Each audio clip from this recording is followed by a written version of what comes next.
لوگوں کی خبر گیری۔ عثمان رضی اللہ تعالیٰ عنہ لوگوں کی محبت سے سرشار اور انتہائی رحیم تھے۔ لوگوں کے حالات برابر دریافت کرتے رہتے، ان کی مشکلات و پریشانیوں کو معلوم کرتے، غائب کی خبر گیری کر کے اطمینان حاصل کرتے اور حاضرین کے ساتھ ہمدردی اور غم خواری کرتے، مریضوں کے حالات معلوم کرتے۔ چنانچہ امام احمد بن حنبل رحمہ اللہ نے موسیٰ بن طلحہ سے روایت کیا ہے کہ میں نے عثمان بن عفان رضی اللہ عنہ کو دیکھا کہ آپ منبر پر تشریف فرما تھے اور لوگوں سے ان کے احوال اور سامانوں کا نرخ معلوم کر رہے تھے، یعنی قیمت معلوم کر رہے تھے۔ ابن سعد نے طبقات میں موسیٰ بن طلحہ سے روایت نقل کی ہے کہ میں عثمان رضی اللہ عنہ کو دیکھتا تھا کہ آپ جمعہ کے دن 2 زرد جوڑے پہنے ہوئے تشریف لاتے اور منبر پر بیٹھتے، پھر مؤذن اذان دیتا، پھر آپ بیان کرتے اور لوگوں سے مسافرین، سفر سے واپس آنے والوں اور مریضوں کے احوال دریافت کرتے، رعایا کے امور کا خیال رکھتے، ضرورت مندوں کی ضرورت پوری کرتے، نومولود بچوں کے وظیفے بیت المال سے جاری کرتے۔ چنانچہ عروہ بن زبیر کی روایت ہے کہ میں نے عثمان رضی اللہ عنہ کا دور خلافت پایا ہے۔ آپ کے دور خلافت میں کوئی مسلمان ایسا نہیں تھا جس کو بیت المال سے وظیفہ نہ ملتا رہا ہو۔ دائرۂ کار کی تحدید۔ اس سے مقصود وظائف عمل کو عاملین کے درمیان اس طرح تقسیم کرنا ہے کہ ہر شخص اپنے اس دائرۂ کار سے واقف ہو جو اس کے سپرد کیا گیا ہے، تاکہ کما حق اس کو ادا کر سکے اور دوسرے کے دائرۂ عمل میں دخل اندازی نہ کرے۔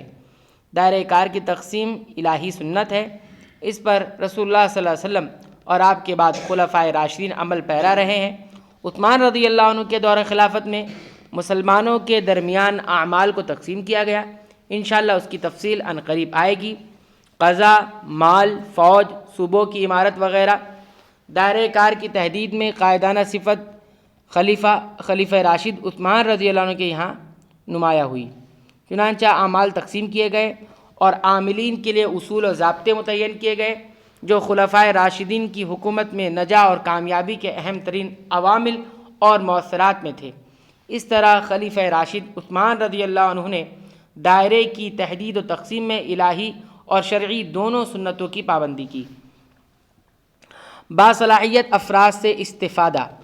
باصلاحیت افراد کی تعریف اور امت کو ان کے احترام و تکریم کا حکم اور ان کے مقام پر انہیں رکھنے، ان کی حق تلفی سے اجتناب کرنے، ان کی صلاحیتوں سے استفادہ کرنے کی رہنمائی ان امور میں سے ہے جن کی وجہ سے اس امت کے سلف صالحین اور قرون مفضلہ کے لوگوں نے عزت و شرف اور زمین میں غلبہ و قوت حاصل کی۔ یہ صفت عثمان غنی رضی اللہ عنہ کی شخصیت میں نمایاں ہوئی، جبکہ آپ نے قرآن کی جمع و تدوین میں زید بن ثابت رضی اللہ عنہ اور ان کے ساتھیوں سے استفادہ کیا۔ یہ ہیں وہ بعض اوصاف جس کا مشاہدہ میں نے عثمان رضی اللہ عنہ کی شخصیت میں کیا۔ یہ ان مسلم قائدین اور عوام کے لیے اس پہ نمونہ ہے جو نبی کریم صلی اللہ علیہ وسلم اور خلفائے راشدین کی اقتداء کرنا چاہتے ہیں۔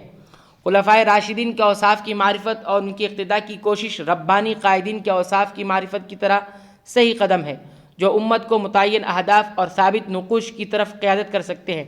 بس ان ربانی قائدین کو تیار کرنا جن کے دلوں اور رگوں میں تقویٰ دوڑ رہا ہو اور ان کے آثار ان کے اعضاء و جوارح پر منعکس ہوں اور ان کے اعمال، احوال اور حرکات و سکنات میں تقویٰ جوش مار رہا ہو، دین الہی کو غلبہ دینے کے اسباب میں سے ہے۔